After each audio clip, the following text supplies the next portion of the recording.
Mga kabayan, mayroon lang akong gustong i-share sa inyo. Pero bago yan, please like nyo muna ang video at mag-subscribe. Maraming salamat po. Alam ninyo noong March 27, 2024, nagkabanggaan ang barko ng Coast Guard natin na BRP Cobra na may bigat na 320 ton, at ng China Coast Guard ship na may bigat na 1,500 ton.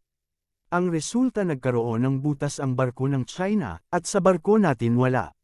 So ibig sabihin talagang matibay ang gawa ng Japan at ang gawa ng China talagang mahina. Para magkaroon kayo ng idea, alamin natin ang karakteristik ng BRP Cobra. Ang BRP Cobra ay isang Parola class na barko ng Philippine Coast Guard. Ito ay gawa ng Japan Marine United, na may haba na 44.5 meters.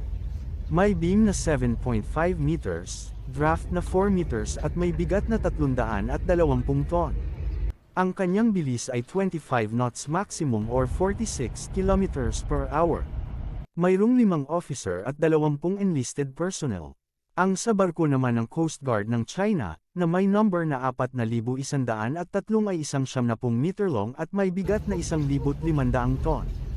Ayon sa isang source, ang barko ng Coast Guard ng China ay isang Type 056 corvette ng People's Liberation Army Navy, na inilipat sa China Coast Guard. Imagine kahit 5 beses na maliit ang barko ng Coast Guard ng Pilipinas, nakayanan pa nito batasan ang barko ng China na 5 beses ang laki. Kung quality ang gawa ng China, dapat hindi mabubutas, magkakaroon lang ng deform or dimple. Parang ordinary lang na bakal ang ginamit, madaling mapunit, hindi flexible.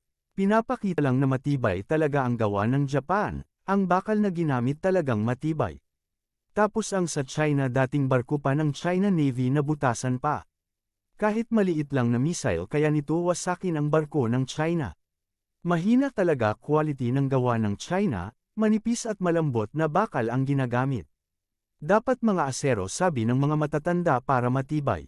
Kaya pala hindi tumatagal ang mga gamit ng China dahil mahinang materyales ang kanilang ginagamit. Kaya kung sa totoong laban, kawawa sila.